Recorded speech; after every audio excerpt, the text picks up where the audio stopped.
لگتا ہے وزیر اعظم عمران خان بھی نواز شریف اور بے نظیر بھٹو کے نقش قدم پر چل پڑے ہیں۔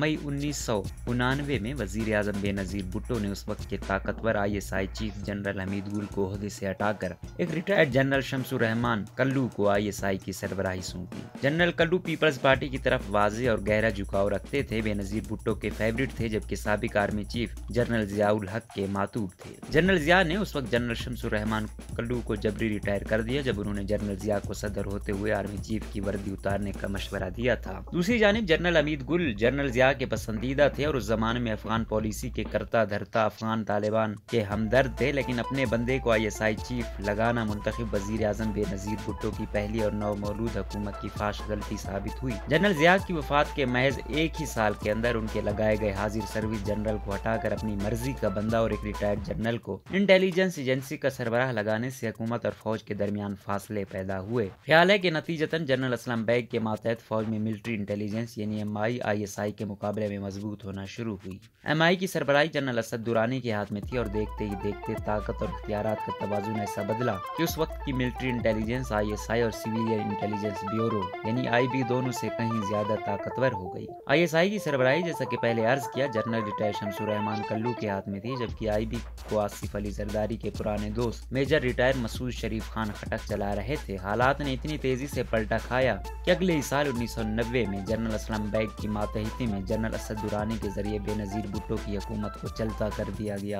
اور ستم ظریف ہی دیکھیے کہ ISI میں اپنی مرضی کا بندہ لگانا بھی وزیر اعظم بے نظیر کو کوئی فائدہ نہ پہنچا سکا۔ فوج کے اندر بھی وزیر اعظم کے لگائے گئے ISI سربراہ کو سیاسی تعیناتی کے طور پر دیکھا جانے لگا تھا اور ایجنسی کے اندر مختلف گروہ بندیاں ہو چکی تھیں۔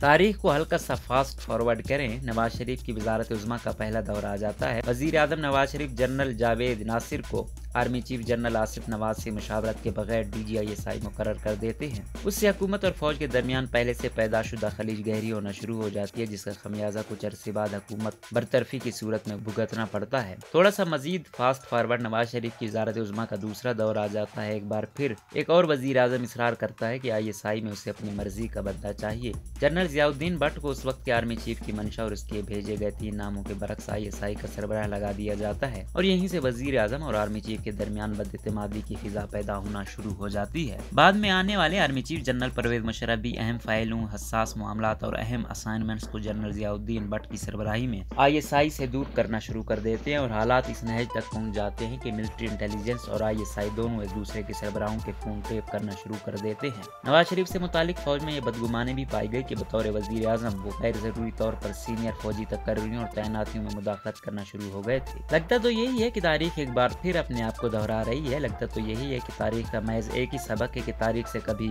کسی نے کچھ نہیں سیکھا۔ ایک بار پھر ایک اور وزیر اعظم مصر ہے۔ کیا ISI کا سربراہ اس کی مرضی اور منشا کے مطابق ہونا چاہیے؟ کیا اس بار نتائج مختلف ہوں گے؟ کیا اس بار حالات مختلف ہیں؟ نواز شریف نے سینئر فوجی تقرریوں اور تعیناتیوں میں غیر ضروری مداخلت کر کے خود اپنے پاؤں پر کلہاڑی ماری۔ غریدہ فاروقی مزید لکھتی ہیں کہ آج بھی رولز آف بزنس تو یہی کہتے ہیں کہ فوج اور ایئر فورس نیوی سمیت کے 3 سٹار اور اس سے اوپر اور مطابقت کی تمام تقرریوں پر وزیر اعظم کے دستخط ہوں گے۔ پریکٹس بھی یہی ہوتا ہے، لیکن اگر وزیر اعظم کی مداخلت بڑھ جائے تو افواج پاکستان کا نظام بطور اداروں کی درہم برہم ہو جائے گا۔ فوج میں اعلیٰ ترقی کے لیے باقاعدہ ایک بورڈ بیٹھتا ہے جو میرٹ پر کسی بھی افسر کی پروموشن کا تعین کرتا ہے، جس نے آگے جا کر سینئر تقرریوں اور تعیناتیوں کی شکل اختیار کرنی ہوتی ہے۔ اگر 3 سٹار 4 سٹار تقرریوں پر وزیر اعظم کی مداخلت بڑھنے لگے تو فوج کے اندر کشش ثقل کا مرکز آرمی چیف کی بجائے وزیر اعظم کی سیاسی کرسی بن جائے گی، جس سے ادارے کے سیاسی تسلط کے زیر اثر ہونے کا خوفناک تاثر قائم ہو جائے گا۔ اس کے لا محالہ ملک کی سلامتی پر سنگین اثرات مرتب ہوں گے۔ ایسی صورت میں افسران کی ترقیوں کا مرکز بھی چیف کے بجائے سیاسی دفتر بن جائے گا اور افسران کی ترقی تقرری اور تعیناتی کا واحد ذریعہ میرٹ کے بجائے سیاسی شخصیات کی خوشنودی ٹھہرے گی۔ اس سے آپ اندازہ لگا سکتے ہیں کہ یہ سب کس قدر سنگین اثرات کا حامل ہے۔ بدقسمتی سے یہی ان عوامل میں سے ایک ہے جس نے قیام